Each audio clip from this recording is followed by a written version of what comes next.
베스트셀러 소설이 영화로 만들어질 때 우린 늘 기대 반, 걱정 반이잖아요. 넷플릭스 영화 목요일 살인클럽이 바로 그런 경우였죠. 과연 원작의 그 엄청난 명성을 이어갔을까요? 오늘 스포트라이트 U의 전문 리뷰를 바탕으로 비평가의 눈으로 이 영화의 성과와 한계를 아주 날카롭게 한번 들여다보겠습니다. 오늘 살펴볼 내용은 이렇습니다. 먼저 이 소설이 어떻게 하나의 현상이 되었는지부터 시작해서요. 영화의 심장이라고 할 수 있는 4명의 주인공들을 만나볼 겁니다. 그리고 가장 중요한 원작과 영화가 어떻게 다른지 비교 분석하고 최종적인 평결을 내린 뒤에 이 시리즈의 미래까지 전망해 보도록 하죠.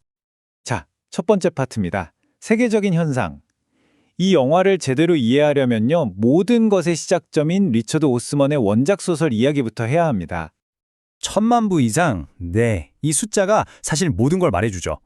목요일 살인클럽은 그냥 책이 잘 팔렸다 이 수준을 넘어서 전 세계적인 신드롬을 일으킨 하나의 문화현상이었다고 봐야 합니다. 아니, 이 소설이 왜 이렇게까지 성공했을까요? 그 비결, 정말 단순하면서도 강력합니다. 바로 은퇴한 노인들이 탐정 역할을 한다는 거예요. 생각해보세요. 이런 컨셉 전에는 거의 없었잖아요. 근데 여기에 작가 특유의 그 재치 있는 유머, 그리고 가슴 따뜻해지는 감동이 정말 기가 막히게 섞여 들어가면서 전 세계 독자들이 그냥 푹 빠져버린 거죠. 하지만 바로 여기서 비평가들의 핵심적인 질문이 시작됩니다.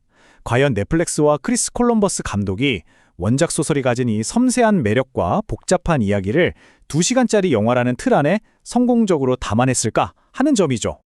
그럼 두 번째 파트, 살인클럽 멤버들을 만나보시죠.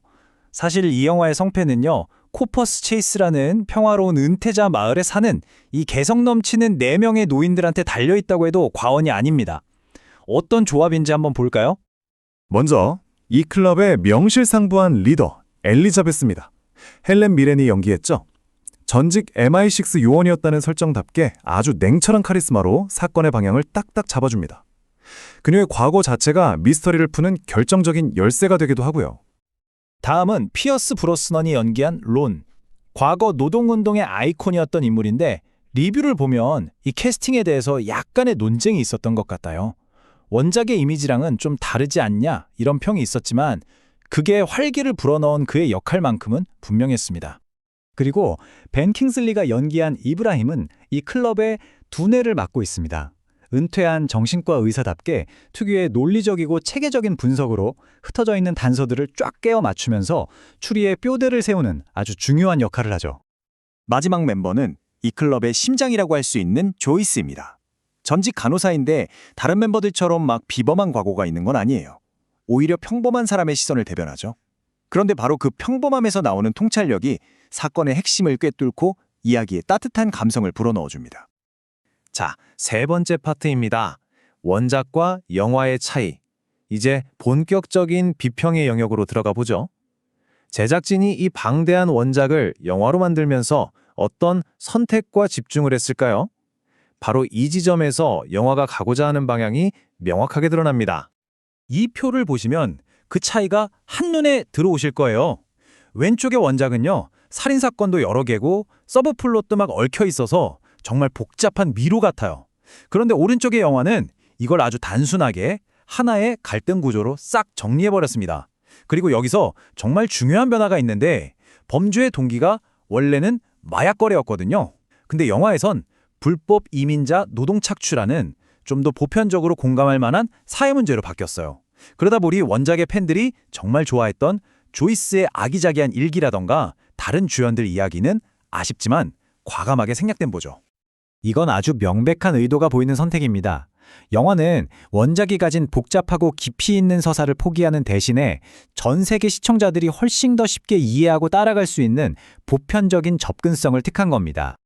네 번째, 비평가의 최종 평결입니다.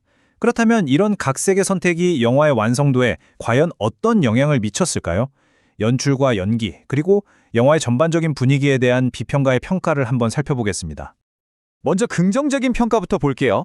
크리스 콜럼버스 감독 다들 아시죠?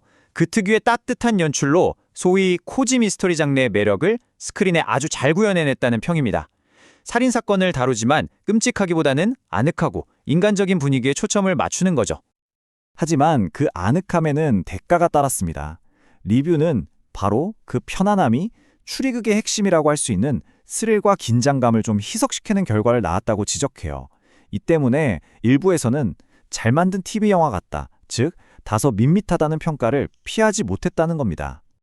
특히 피어스 브로스넌이 연기한 론 캐릭터에 대해서는 평가가 가장 많이 엇갈렸습니다. 그의 젠틀한 카리스마가 캐릭터에 새로운 매력을 줬다, 이런 호평도 있었지만 반대로 원작이 가진 투사접인 그 거친 느낌을 잘 살리지 못해서 역할과 배우가 좀 어긋나 보인다는 비판도 만만치 않았습니다.